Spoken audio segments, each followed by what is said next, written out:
Why should 535 people in Washington be entitled to issue commands to 300 million others, and why should the others obey? These questions, as I argue in the following pages, have no satisfactory answers. Welcome to Keith Knight, Don't Tread on Anyone. That's an excellent quote from this book, The Problem of Political Authority, an examination of the right to coerce and duty to obey by Professor at University of Boulder, Colorado, Michael Huemer. Mr. Huemer, thank you for your time, sir. Yes, thanks for having me. I'm happy to be here. So what is political authority? So political authority is a hypothesized moral property that the government would have, which would explain why they're entitled to force everybody else to obey their commands, and would also explain why we would be obligated to obey their commands in circumstances in which you would not have to obey similar commands by anyone else, and no one else would be entitled to enforce similar commands.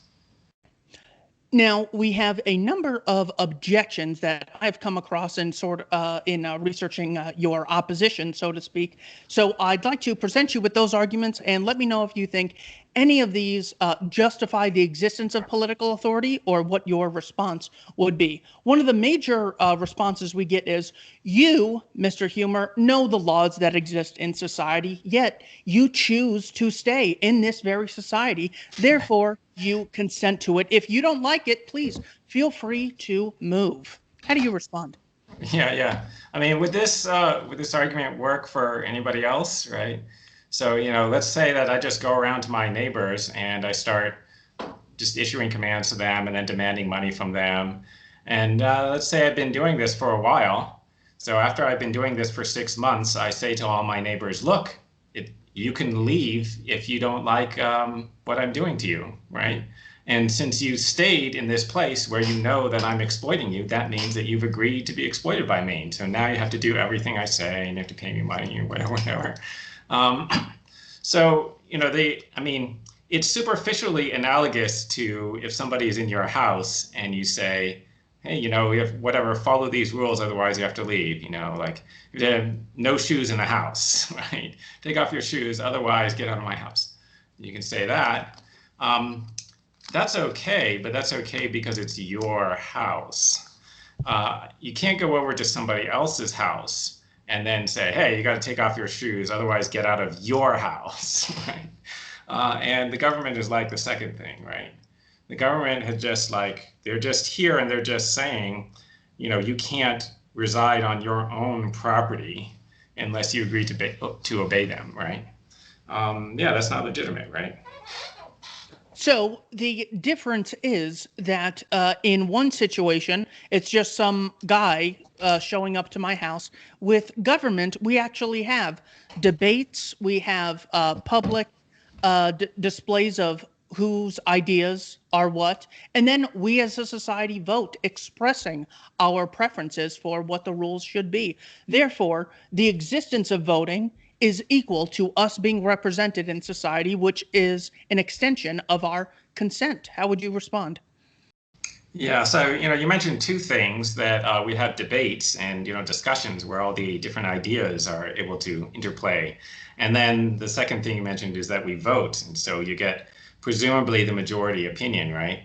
Now this is oversimplified in a number of ways. Okay, there are ways in which you can get laws that are unpopular, right, which the majority of people do not agree with. That happens sometimes, but that isn't really the main point anyway, right? The main point is, how does the majority of people get the right to force their will on the minority, right? Right. So I have a story that's an analogy for this, where I go to a restaurant with some friends and graduate students, and at the end of the meal, after everybody's enjoyed the meal and the drinks and whatever, we have a discussion about who should pay, right? And I suggest everybody should pay for the stuff that they ordered, right? And then a student says, I think Huemer should pay for everyone. I go, no, I don't want to pay for everyone. And they go, okay, well, let's have a discussion of this, right? And then they have a debate about whether I should be forced to pay for everyone, right? And to be fair, I'm allowed to participate in the debate, right? Full free speech, right? So I give my objections to forcing me to pay and everything. But then in the end, the majority of the other people vote that I have to pay for everyone. Okay. And so, question, are they now entitled to force me to pay? So if I don't take out my wallet and hand over the money, can they now kidnap me and lock me in a cage somewhere? Also, am I morally obligated to hand over the money because, the other people at the table wanted me to, right? Okay, I take it the answer is no. And, this is a completely fair analogy to what the government does, right? Okay, you might think it's a little bit unfair because asking me to pay for everyone. Maybe you think that's more unfair than the things that the government usually does. So if I change it to they force me to pay for like half of the entire bill, right? And I'm one of several people, and they're demanding that I should pay for half of it. That's totally realistic. That's totally like what the government does, right? They force a small minority of society to pay the majority of the taxes to provide services to everyone else.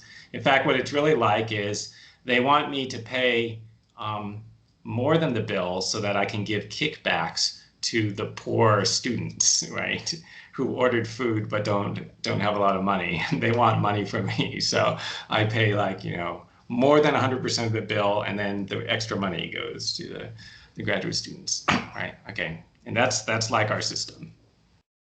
Now, I have a argument brought to us by Cass Sunstein and Stephen Holmes in their long essay titled "The Cost of Rights: Why Liberty Depends on Taxes." They say, there are no legally enforceable rights in the absence of legally enforceable duties. All rights are claims to an affirmative governmental response. So the reason you might see something as a negative right, me not enslaving you, the very fact that I will be stopped by the police from enslaving you is actually a positive right. There are only positive rights. The only reason we have any sort of semblance of peace is because of the state. The state only exists because of taxes. Therefore, taxes are morally and economically justifiable. Yeah, I guess the most obvious way I disagree with that is that I'm an anarchist, so anarcho-capitalist. So I don't think that enforcement of rights depends upon the state. I think it could be enforced. They could be enforced by private organizations. I also kind of think that this idea is confusing having rights with the enforcement of rights. So I think so. If you have a right, I think it's true that you have a right to the enforcement of that, but that's not a positive right. So if you have a right to something, it's permissible for you to use force to defend that right. It's also permissible for a third party to use force to defend that right. But I don't think that that means that you can force a third party to help you enforce your rights. You can't do that, right? So like in that sense, the enforceability, it's a negative right, not a positive right, right? Like you can't demand that other people enforce it just because it's your right. You could if you have a contract. So if you hired somebody to enforce your rights, then you can demand that they do that. But that's just like all rights. That's not like the welfare rights, right? That the left posits, right? Now, does the government have an obligation to protect people? Well, it does because it has an obligation that's based upon its other wrongful actions, right? So the government has forcibly prevented private enforcement of rights. So, right, so they won't allow, private protection agencies to operate. And so because they're doing that, they're obligated to provide the service, right? And they're doing that doesn't make it all okay, right? But, it's less bad than if they prevent you from getting private defense and then refuse to defend you themselves, right? Now, one thing you are not appreciating is the benefits that you reap from the state. The state has given us roads, highways, schools, which educate millions of people, which give you an educated society to live in. We have foreign justice with the U.S. military. We have domestic justice with the police. Therefore, taxation is simply a price you pay, just like you would pay anything else, But it's very hard to exclude some people when they protect us from the terrorists. Therefore, the state is morally justified in coercing you because we don't have any economic way of excluding others from these benefits you and other anarchists are so unappreciative of. Yeah, yeah. Well, I mean, so you mentioned four different benefits, and I think at least three of those are clearly not public goods. Right, so you mentioned roads, schools, police, and the military. Well, you can exclude people from roads. I mean, what's the problem with that, right? Just like any other land, you could like keep people off it. So we're not going to say land is a public good now, right?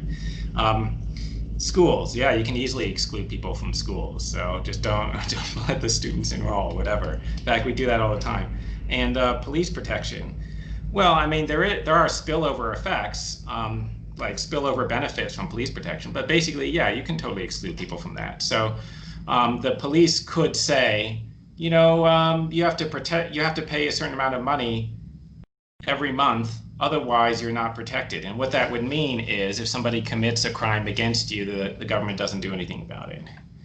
Right? So like that would be excluding people from the police protection. Okay, so like, somebody is accused of committing a crime against you, and then it comes out in court that you didn't pay your bill, then they go case dismissed. Right? So like they could totally do that. So it's a private good. So there's no need to have the government provide these things, right?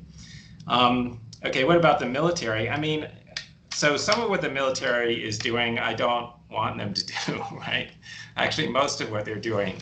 And it's so the amount of money that they're taking for this, right? So actually, I don't know what the recent figures are, right? But the U.S. is the largest military spender in the world by like the last time I checked, which was years ago, it was by a factor of 6, right? In other words, we were spending more on the military, 6 times more than the number 2 military spender. Right? And my point there is the overwhelming majority of what they're doing is not necessary, right? Because I think like if you have the largest military in the world, that's the most that you could conceivably say that you need. And so anything that's above being the largest, which means, if you're 6 times larger, then 5/6 of what you're doing is unnecessary, at least, right? Anyway, okay. But still, they're probably doing, at least some of it is probably necessary. Yeah, I mean, then we basically have to talk about how the anarchist society could be safe from invasion, right? Part of what the government is doing is preventing non-government solutions, right? So, I mean, this is, sort of like digressing a little bit, but with the roads, schools, and police, the reason why only the government is providing these things is that, well, they basically prevented other people from providing them. So they don't prohibit private schools, but at least at the pre-college level, the government gives themselves a huge advantage. And the huge advantage is people have to pay regardless of whether they use the service. Okay, if a private company could do that, they would totally take over an industry, right? Okay, anyway, so like part of why I'm not grateful is like they're prohibiting you or otherwise sort of like interfering with you getting the good from anyone else, and then they say, you should be so grateful to us, right? That we're providing this, otherwise you wouldn't have it. Yeah, we wouldn't have it because you won't let anyone else provide it. But anyway, okay, back to the military. No, there's a long discussion that you have to have about how we would have security without a government military in like the anarcho-capitalist society, which like we don't have time to go into all of that. I would say, like one interesting fact that you might not be aware of is that there are 15 countries in the world that do not have a military. Right, so that's like just empirical evidence that it's not the case that you're immediately taken over if you don't have a military, right? The largest of these countries is Costa Rica. Some of them are island nations, so then, like you can kind of understand why they're more secure than if they have other countries on the border, okay?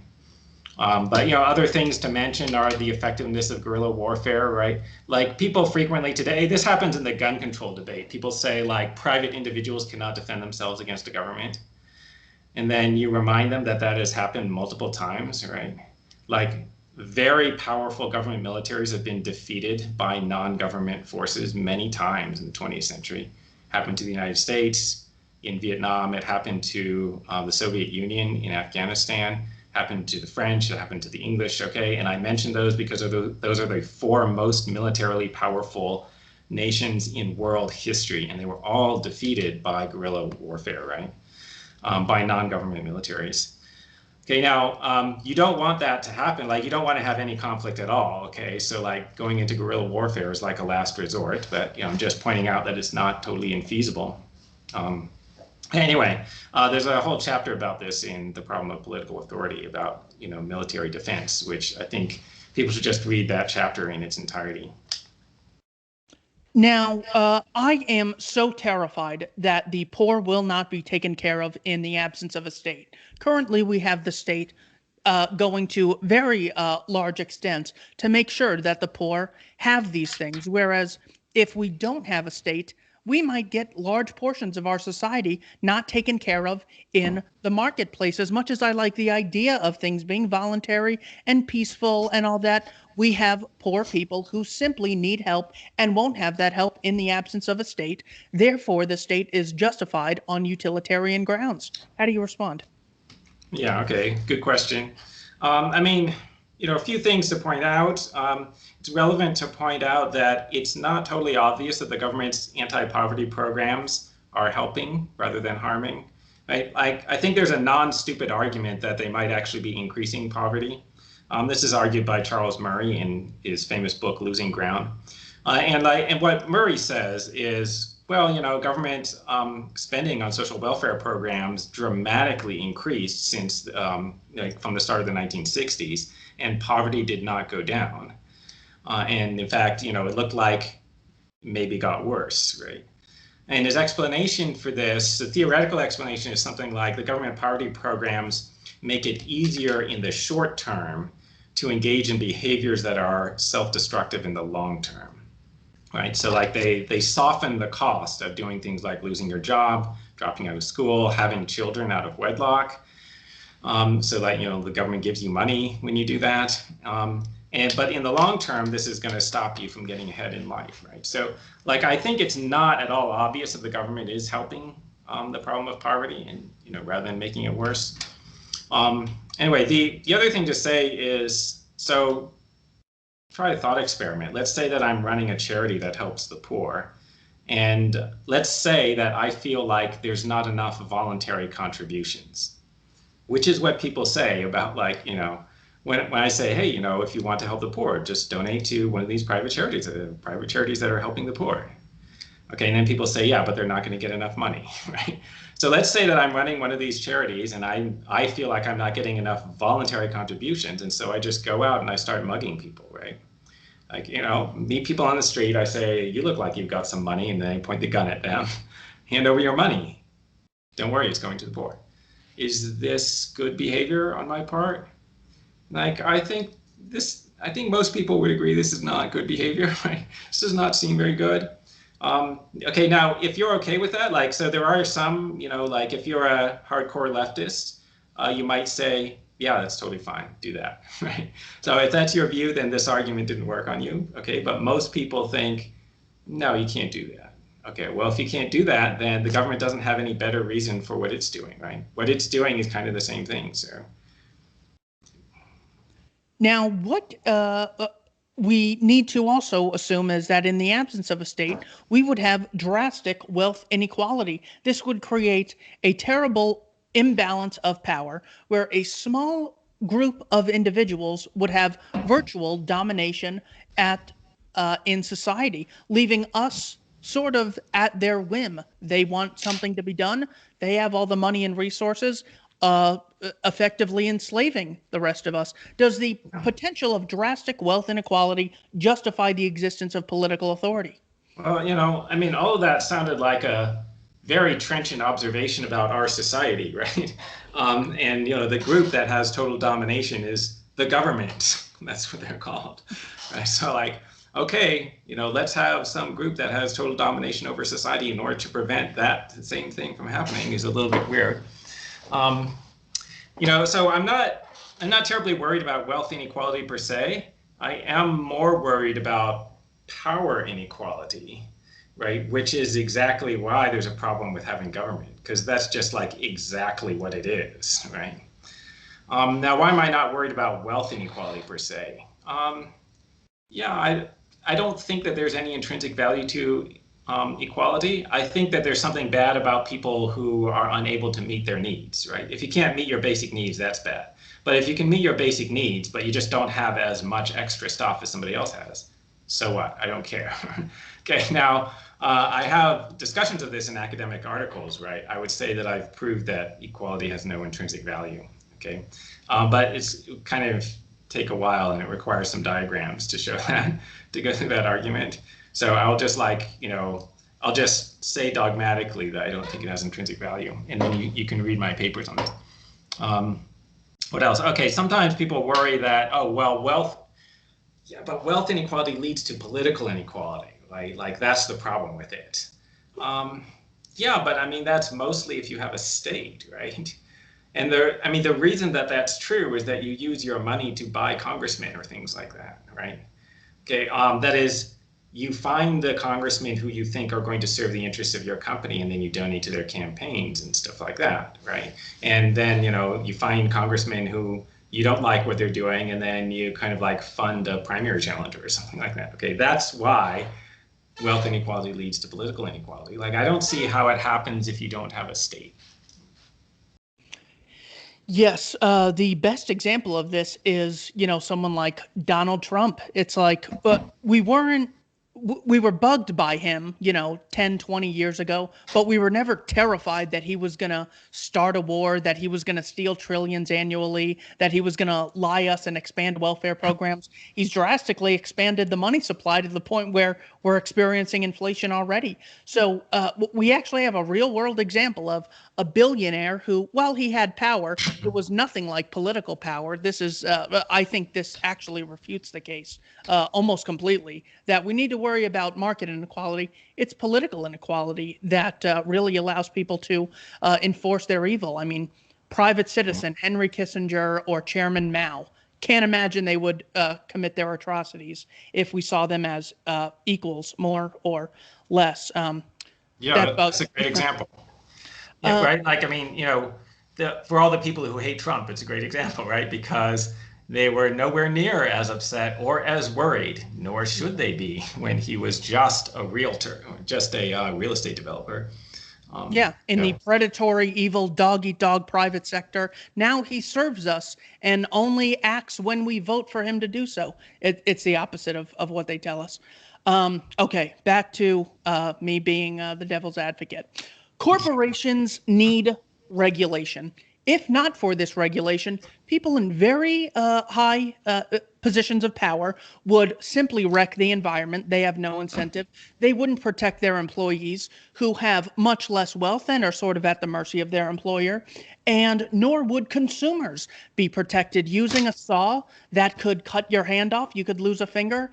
If we have a state, however, we are able to curb their negative influence. We're able to check their products and services before they release them to the public, trying to profit off our backs and our labor. Therefore, the state is morally justified insofar as it curbs imbalances of power to make sure we have a general level of safety and security in society. Yeah, good. So you mentioned three kinds of regulations. There's environmental regulation, regulation to protect workers, and regulations to protect consumers. And I think that there's an important difference between the first one and the other two, right? The difference with environmental regulation is there's actually negative externalities. So like, if you're just putting pollution out into the air, then you're imposing costs on just, everyone else, putting a small cost, right, on everyone else who breathes, and you don't have to pay for that cost. And if you're a libertarian rights theorist, you might even think it's a rights violation, right? The case of protecting workers and consumers is different because just like in a normal competitive market, there are forces to protect the workers and the consumers, right? It's like in an ordinary competitive market, granted there are mistakes in the real world, but in theory, there's a mechanism for protecting them, which is, well, if your job is really crappy and dangerous and so on, then that cost goes into the desirability of you working for your firm, which means like you have to pay more to get workers to work there than a firm that was more safe, which means you have an economic incentive to make your firm reasonably safe, right? Not maximally safe, right? But rather sort of you have the incentive to make it as efficient as possible, right? To make the safety improvements that are worth it to the workers, right? So if they would rather have more money and less safe conditions, then you do that, right? Um, anyway, one of the things I think that people forget about is although it is within the government's power to fix a bunch of problems, it is also within their power to worsen a bunch of problems. So you have to think about, well, okay, so they have the power to regulate, but are they going to make only good regulations? Or will they be sometimes making harmful regulations? Because they can do that too, right? They can solve public goods problems, but they can also create public bad, so to speak, right? Okay, well, I mean, there have been studies of regulation, right? So I recall, I like to repeat this periodically. I recall reading an interview with Ronald Coase. This was in Reason magazine. I don't know the name of the interview anymore, but you can probably find it if you search. Okay, so they interviewed Ronald Coase, and famous economist, Nobel Prize winning economist, and he was also the editor of, I think it was the Journal of Law and Economics, for like 20 years. Okay, and he says during the interview that they published a lot of studies of the effects of a variety of different regulations, right? And they just kept turning out to be bad, right? They kept turning out to be counterproductive or to just have costs that were greater than the benefits. Now, government regulatory agencies regularly prospectively estimate large net benefits from their regulations, right? But later, when economists study the actual effects of the regulations, they usually conclude that it was more harmful, right? More harmful than beneficial. And the interviewer, but Coase says, but I don't think that all regulations are bad. I think we need some regulations. And the interviewer says, okay, so can you give me an example of a regulation that was good? And he's like, well, there wasn't one. Okay, now in fairness, probably they were only studying regulations, or there was at least a bias towards regulations that were controversial. So you did not have economists studying regulations that were generally agreed to be beneficial. They probably only studied if there was a question about it. Okay, but so in such cases, though, it regularly turns out that it's harmful.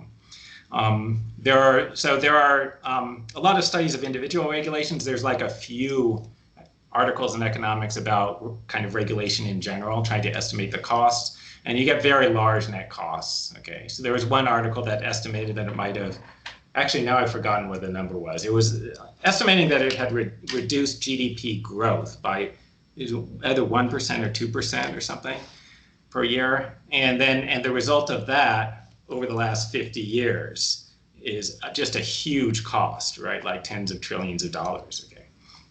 All right. So, like you have to sort of, there's like the theory of what government would do if it was angelic, but then there's what it does if it's staffed by just like normal humans who are flawed and selfish and sometimes stupid. And, sometimes they don't know what they're doing, and sometimes they just don't care that much about the rest of society. And what happens in that circumstance, which is reality, is not that great, right? Exactly. I mean, we have also cases of regulatory capture where Hank Paulson leaves Goldman Sachs to become Secretary of the Treasury. Or we have OSHA regulations, I believe it was OSHA, where they stop Elvis Summers and Jay Austen from building houses that would cost about $1,500, virtually solving the homeless problem with total voluntary contributions. So, yeah, looking at the secondary effects is vital to understanding the situation.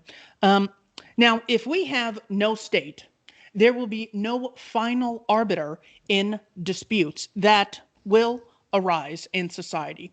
So this will lead to a constant war of all against all, as Thomas Hobbes correctly explained to us, each one of us taking the law into our own hands, each one of us having very different opinions on how things should be. This would render us into a state of chaos. The state is therefore justified because of a very real potential for the existence of chaos.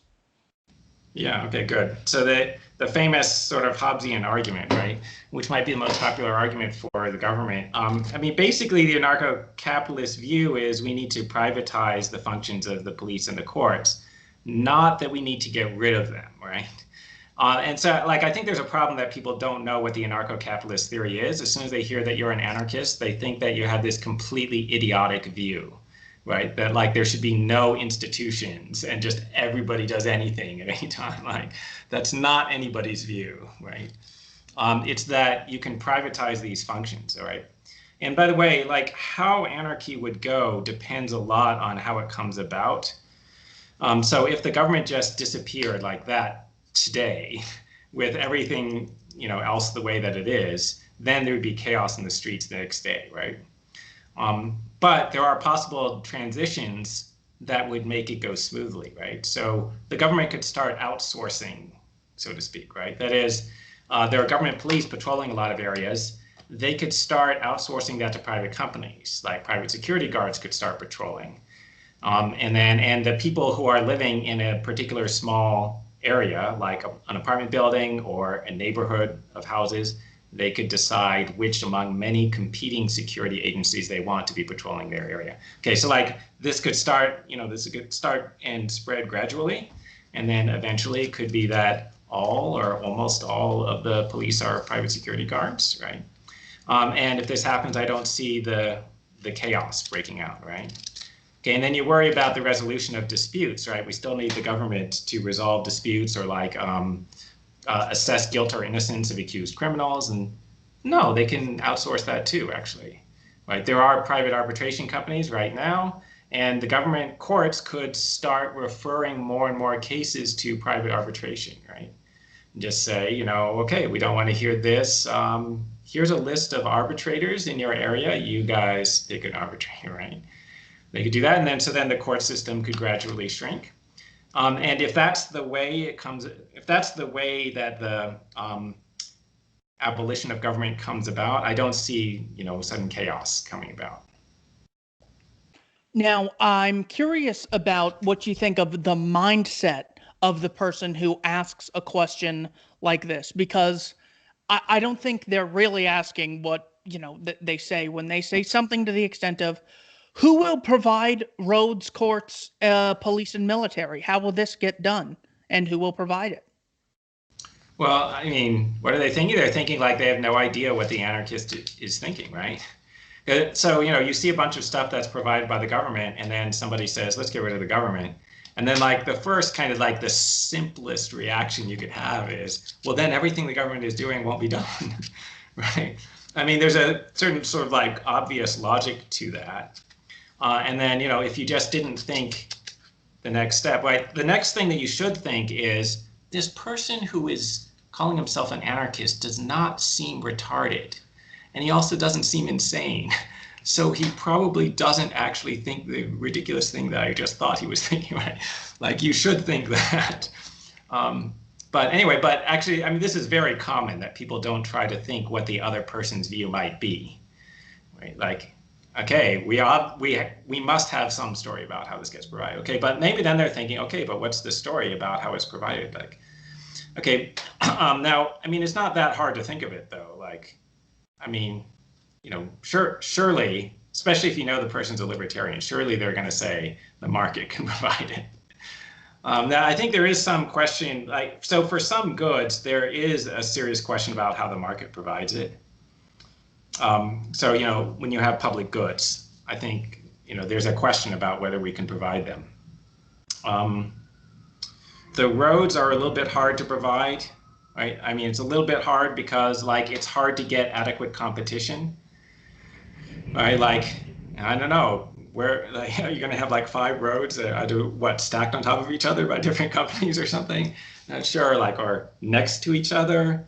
And then there's like a really inefficient land use there, right? You might worry about that. I think that in the case of protection of the environment, I think like that's a serious question because there's a public goods problem.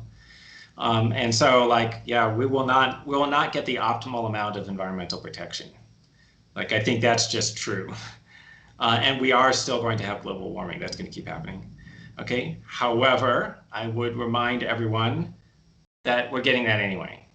Like that stuff is going to happen anyway. Even though we have the government, and in theory, the government could stop global warming, they could like reduce pollution, whatever, and they are doing some of it, but they're not doing the most efficient amount. Even though in theory it's possible for them to, and we're not going to have the most efficient amount without the government either. But there are a bunch of other problems that the government produces that we will not have, right? Exactly. And what I really like about this book, The Problem of Political Authority, An Examination of the Right to Coerce and Duty to Obey, is anytime you take a criticism, you say, yeah, that is a really good criticism. It's going to be hard to distribute justice in society with hundreds of millions of people. By the way, giving a group of people a coercively funded monopoly does not solve this issue. In fact, it applies tenfold because they don't have the incentive of, hey, we might lose our funding if we, choke Eric Garner to death, or if we kill a bunch of churchgoers in Texas, or if we lie people into a Gulf of Tonkin war based on an event that didn't even happen, or they lie us into Iraq. I mean, the idea that things are imperfect, therefore this group has a coercively funded monopoly on law and order in society. It's like the greatest non sequitur. And Yeah, I'm sorry, that's did you right. want to respond to that? Yeah, no. So, I mean, I think there's a problem that people kind of apply different ways of reasoning to the market versus the government, right? When they're reasoning about the government, they sort of idealize it and assume that the government is going to do the best thing that's within its power to do or something. And when they think about the market, they think about how most people are selfish and assume that agents in the market are going to behave selfishly. And the second thing is correct. People are selfish, but what's wrong is failing to apply that to the government. And then when you realize that the government is staffed by the same kind of selfish entities, namely humans, as companies are in the market, okay, then you have to start thinking about the incentive structure. And the incentive structure with government is really bad. They have a monopoly, which means that if they totally fuck up, you still have no one else to turn to, right? If they totally fuck up, you cannot fire them and go to their competitor because they don't have a relevant competitor, right? And then you think, oh yeah, but it's going to be fixed by democracy. But then if you spend some time thinking about the incentive structures of democracy, you realize that that's totally fucked up, right? You realize that the voters have no incentive to pay attention. Because like my probability of flipping the outcome of an election is like 1 in a million, between 1 in a million and 1 in 10 million or something like that, right? So I'm just not going to spend any time trying to research issues or find out what this politician's real voting record is and so on, because I'm just going to get whoever the majority of ignoramuses elect anyway, on the basis of like who's better looking or who spent more money on campaign ads and stuff like that, right? So like that's the incentives on the voters, and then the incentives on the politicians are, well, okay, that means that we don't have to pay attention to what's actually good or bad, right? Because the voters aren't paying attention. They don't know what we're doing, right? And I use this illustration, periodically for students. I ask them if they can identify like the last vote that their congressman did. Right? First, can you identify who your congressman is? And most people don't know that. If you don't even know the person's name, right? How are you like keeping that person in line? But then if I ask, but like maybe half of the people know the person's name, okay? But then I ask, okay, and like what was the last vote that he did in Congress? And like nobody ever knows, right?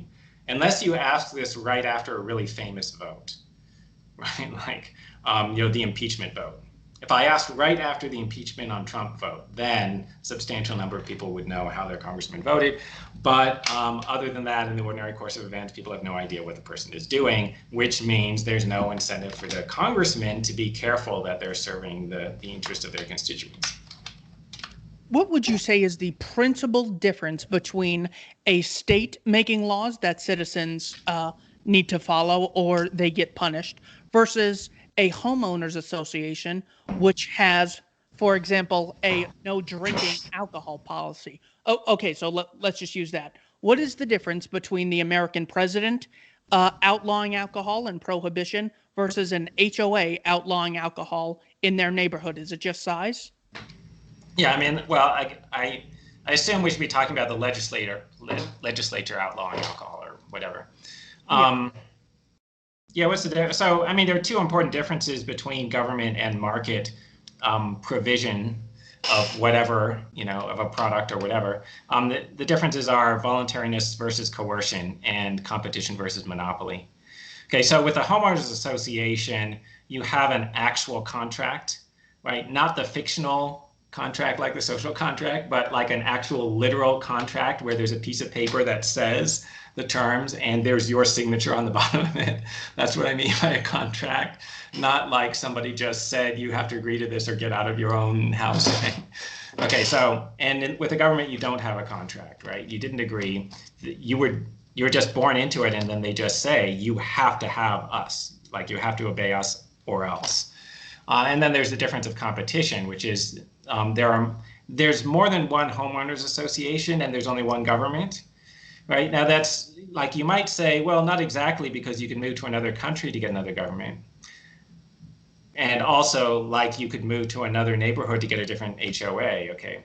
So the real difference is that there's sort of like the competition is more meaningful in the case of an HOA because the costs of switching to the competitor are much lower.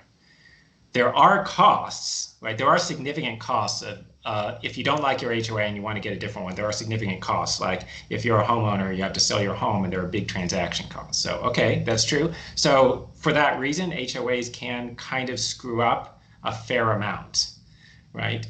But, there is still a limit because they can't screw up so much that it's worth it to you to sell your house to get away from them.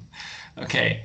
Now with the government, also, it is maybe possible to move, but the costs are way higher. So you have to leave behind your society, which means you might leave behind the whole culture that you're familiar with, and you have to leave behind your family and friends. You're going to have to abandon your job in most cases, right?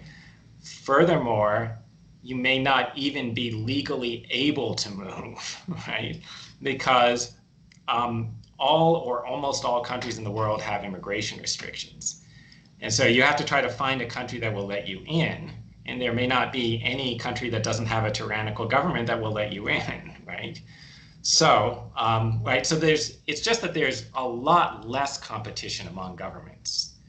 In some sense, there's competition, right? Like companies can move operations overseas if they don't like the regulatory regime or the tax regime or whatever, but it's just like much higher costs than in the case of moving from one neighborhood to another neighborhood that has different HOA, where like, okay, I moved 3 miles, big deal. Okay, and now I had to take the 5% cost from selling my house. Okay, so that's annoying, but not as bad as moving to Mexico, right? Yes. Now, where the libertarian anarchist position falls short is it turns all human beings that have inherent value simply into dollar signs. If I can't make money off you in this voluntary libertarian society, I'm not going to interact with you. If you don't buy any of our court services, you don't get a court system. The kind, generous statist position allows us to make sure that we do not exclude people based on the arbitrariness of how many Federal Reserve notes they have. Therefore, the statist position is morally superior to the anarchist position, seeing not everyone as mere dollar signs to crank resources out of, but as inherently value human beings. Yeah. Well, maybe it's seeing them as voters, right? who can give you their vote in the next election. No, actually, I mean, this sort of idea reminds me of a remark by David Friedman. There's this example he gives where, you're thinking of taking an umbrella because it might rain, right? And the point that he makes is taking the umbrella does not make it rain, right? So like, it's just recognizing the fact that it's going to rain. And if it is, then you should take the umbrella. And like, if you decide that you just hate the thought of rain so much that you just don't want to take the umbrella, then you're just going to get wet. Okay, and now what does this have to do with the government versus the market? Well, capitalism doesn't make people selfish, and government doesn't make people altruistic, right? What's the case is, so people are that way. They're either selfish or altruistic already. But the thing is, like, capitalism uses the selfishness of people in order to produce, right? To produce goods and services. And government just relies on people being altruistic. So, like, I mean, because the idea of government is, let's just give a whole bunch of power to this one group and like give them a complete monopoly on the protection and dispute resolution and rule making services for society. Like, just give them power over everyone else. Okay, so that does not make them nice people. What that does is it makes it so that in order for society to prosper, those people have to be nice, right? Or, they have to at least not be terrible. Okay. And that's sort of like saying, I don't like rain, so I'm not going to take the umbrella, right? I don't like selfishness, so I'm going to create a system that only works if people are not selfish. No, that's not good, right? You should be thinking, I don't like, well, you don't like selfish, nobody likes selfishness, right? Except Ayn Rand. But, you should be thinking, it's still a fact. It's the reality. So how can we design the structure of society so that when people are being selfish like they're going to, it is less bad, right, than, alternative structures, right? And the answer to that is, well, don't have a monopoly of force, right? Don't give one group power over everyone else.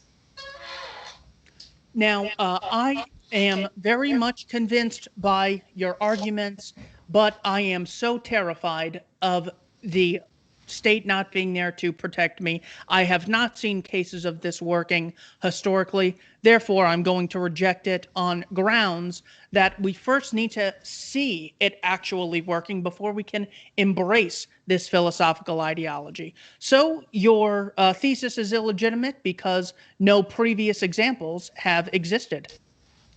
Yeah, unfortunately, if this is a good argument, then we'll never see any examples, right? Or at least if people find that argument persuasive, right? The only way to get the evidence is to try it. Now, but that doesn't mean that this is an unreasonable argument, right? I mean, like, you might think, yeah, we should never try it, right? We'll never find out because it's too risky. And there are some things that are so risky that you should never find out, right? So fair point. I guess I would say, well, what we should do to get more information is we should sort of gradually move in the direction of anarcho-capitalism, right? So as I was suggesting earlier, well, the government could start outsourcing some of its functions, right? And we'll see how it goes, right? And if it goes well, then they can do more, right? So, and actually there is some amount of this happening already, right? So there are private security guard companies, and there are actually more private security guards than government police right now. And you could just have like more communities using private security guards instead of police, right? And see how that happens. Like, see how that works. See if they shoot black people as much as the police do, right? And I think the answer is going to be no. I think they're going to be shooting fewer people. And, maybe they'll be doing a better job of patrolling and making people feel safe. Now, if I'm wrong, then we could go back, right? So I mean, the suggestion of moving gradually, I think, is the answer to the risk problem. Similarly about the court system, right? So we already have arbitration companies. In fact, a lot of business contracts have a clause that says if we have any disputes, they will be resolved by arbitration, by a private company instead of by the government courts. And the reason why companies put this in their contracts, and it's not to take advantage of the other company or whoever they're making the contract with. It's good for both sides, because the government courts are incredibly expensive to use and write, and not that reliable, and they take forever to get cases resolved and so on. And so, okay, actually, I mean, from the experience that we have now, it seems to be working pretty well. We could try expanding that and just see how it goes, right? We could try having more and more cases resolved by private arbitration. If it doesn't go well, then we can move in the opposite direction. If it goes well, then we keep doing it until all of the courts are private arbitrators, right? Sound good? Absolutely. So, all right, I'm done playing the devil's advocate here. I want to ask you why you think that there is so little humility in political discussions. I have taken so much time to read books, listen to speeches, watch videos, read opposing arguments, and you realize how much depth there is to even the most things that look totally ridiculous on the outskirt. I mean, like, for example, someone's like, the government sprays chemicals and kills people. And then it turns out Agent Orange was openly used in Vietnam, Operation Sea Spray. So you realize how much depth there really is to humanity. But the average voter has no humility at all. They're very confident in things they know little about. Why do you think that is? Actually, I mean, so I'm not sure if that's true. So I think we get an exaggerated impression of how many dogmatic ideologues there are because it's the dogmatic ideologues who are the loudest, right? Like, and the people who are reasonable are like sitting there listening, listening quietly and politely. And then like, the dogmatic people are just like posting all over and tweeting all the time, okay? And anyway, so like, okay, but why are some people dogmatic ideologues? I mean, it's partly because they have no incentive to be rational. So, I mean, this is just like, the kind of the institutional structure of our society. Like, yeah, by thinking rationally about politics, you don't get any reward. And by thinking irrationally, you might think, well, what's the reward of thinking irrationally? Okay, well, there is. There's sort of emotional rewards because if you're irrational, you get to believe whatever you want to believe, right? Whatever that might be, because like people are going to have different preferences and there are going to be different beliefs that they enjoy, right? Like you take pleasure in certain political beliefs, and if that's the case, then it's in your interests, so to speak, to just like dogmatically cling to those and dismiss any counter arguments and so on, because then you get to continue having the belief that you enjoy, right? So, I mean, I like that's the Brian Kaplan explanation, which it seems plausible, I guess.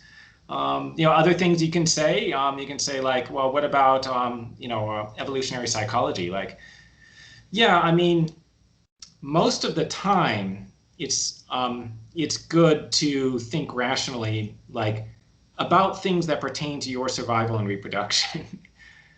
But on the other hand, if you just have these like ideological beliefs, yeah, like natural selection wouldn't have designed us to be accurate about philosophy or politics or religion, because like that didn't promote survival and reproduction in our past, right? So like that could be a sort of connected explanation, right?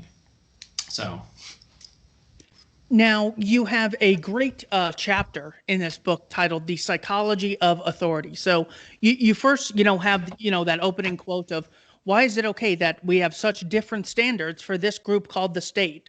If I did what they do, I'd be seen as a psycho terrorist and I'd be put in jail. But they do it openly and people pledge their allegiance to them. I'm curious, how do you think it is that the state has created this double standard in the minds of millions of people for thousands of years? yeah, well, I mean, if you go back thousands of years, people had pretty terrible values, and so like they thought that it was fine to go and attack a neighboring tribe. Or I mean, I don't know what they thought, but that's what they did. They would just attack a neighboring tribe for no good reason. I was going to say no reason, but the reason is um, they don't. I don't like those people. They've got some stuff. I'm going to take their stuff. I'm going to kill them. And also, if we attack them and kill the men, then we can kidnap the women and rape them.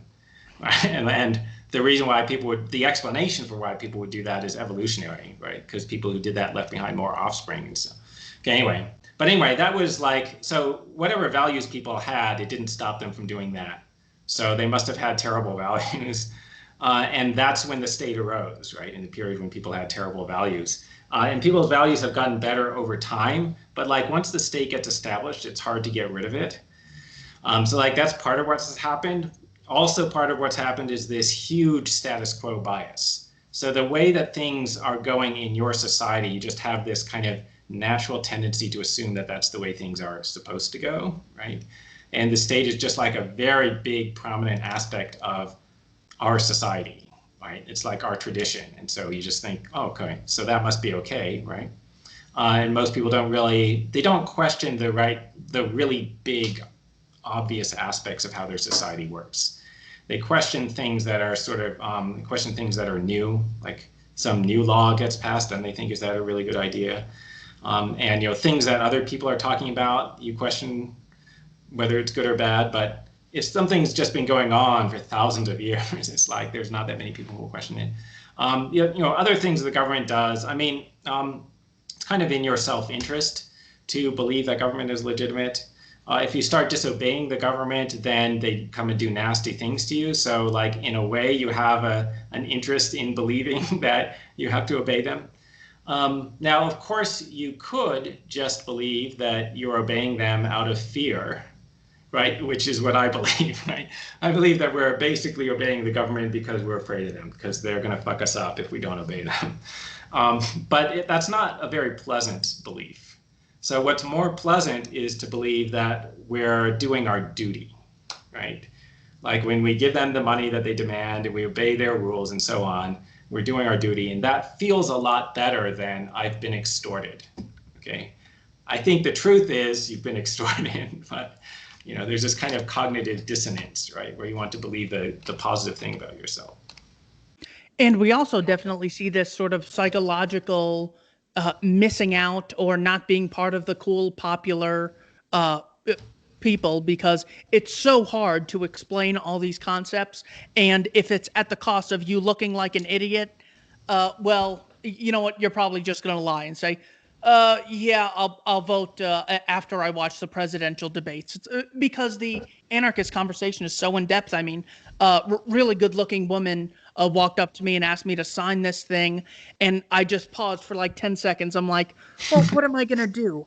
Give her a speech? I run into her about every other day, or I could just sign it and I can get this off my back and we never have to talk about it again. It's amazing how shame, this is from Thaddeus Russell. He says, shame is the health of the state. I've heard many vegetarians say that uh, the fear of being shamed is what allows people to, kill, what is it, like 57 billion animals a year and stuff like that, which is just hard to curb. Any thoughts on shame being the health of the state on top of they're actually going to kill you? What one more example is we were at dinner and this guy was a cop. And look, when you've taken an oath to uphold the laws that are so blatantly immoral, I have so much contempt for you. But and I didn't think that, well, he's going to shoot me if I say I don't respect the police. It was just a shame thing. So, thoughts on shame being the health of the state on top of actual fear of violence being initiated against you? Yeah, that's good. Yeah, so I mean, I was suggesting part of why we're obeying the state.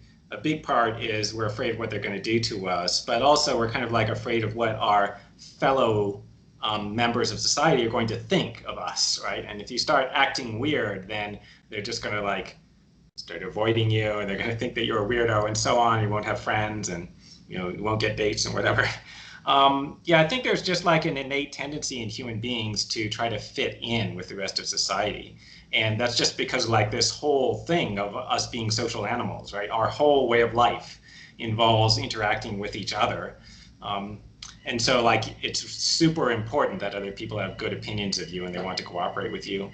I had a blog post a while back where I was suggesting that, it's the fact that people are conformist and like they don't listen to people with radically different ideas. That's adaptive, right?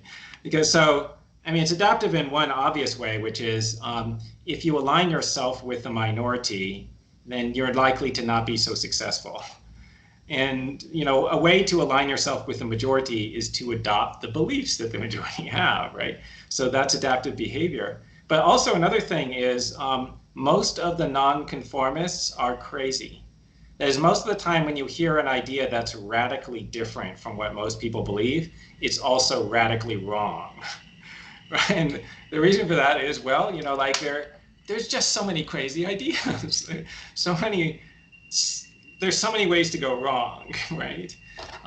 And so it's actually adaptive. If you're not able to figure out what the truth is for yourself, it's adaptive to ignore the people who have radical ideas, because most of them are wrong. You're going to be ignoring the truth, but you're also going to be ignoring a whole bunch of horrible ideas. And so like, right. And so I thought about that. I thought, yeah, actually, like if people are not very smart and educated and able to evaluate for themselves whether my arguments in my book are correct, they should dismiss me. Like it's rational for them, right? Because like if they can't tell why my arguments are better than those of a Marxist, then it's better for them to just dismiss both of us, right? Dismiss me and the Marxists and all the other crazy people. Okay, and so I say that although I am actually correct, right? Like I actually have the correct arguments. I'm one of the very small number of extremists who actually has better ideas than the majority opinion. Now, I got two more questions for you. I want you to tell me either the most important thing you learned from this person or what you thought their greatest intellectual contribution was to the academic fields. Brian Kaplan, what is the most important thing you learned from him or you thought his best contribution was? Yeah, I mean, so, there are two answers. So the answer to the first question is Brian Kaplan introduced me to anarcho-capitalism. And so I don't know if you know this story, right? We were at UC Berkeley. So Brian and I went to college at UC Berkeley at the same time. And so that's where I met him. And then he introduced me to ANCAP. And that's how I became an anarchist. I was already a libertarian, right? And then he told me about this. And my first reaction was anarchism is crazy. But and then he was able to explain it, and he made me read Murray Rothbard and David Friedman. His biggest contribution to just other than ANCAP, which he didn't invent, is of course a theory of rational irrationality, right? So the book, The Myth of the Rational Voter, right? That's like the big statement of that. Also a bunch of papers, but I use that theory frequently. Like I invoked it in this discussion. And Jason Brennan, another one of my favorite philosophers, what's something you learned from him or thought was his best intellectual contribution? Yeah, I mean, Jason and I basically have the same views, it's like, on government and democracy and whatever, and anarchism, although it's not obvious I don't think it's come out in his published philosophical writings that he's an anarchist. I think when people read him, they think that he's an epistocrat, right? That is, a person who believes in the rule of the well-informed or something. And I understand why people would think that because, so he has some good articles about this, about how, you have a right to not be ruled by people who are totally incompetent and ignorant and stupid and whatever, and are not paying attention and so on. And so, the suggestion seems to be, okay, so we should be ruled by the smart, wise, benevolent people or whatever. But I happen to know that his actual view is anarchism. But anyway, so I mean, I think that his criticisms of democracy are probably his biggest contribution, right?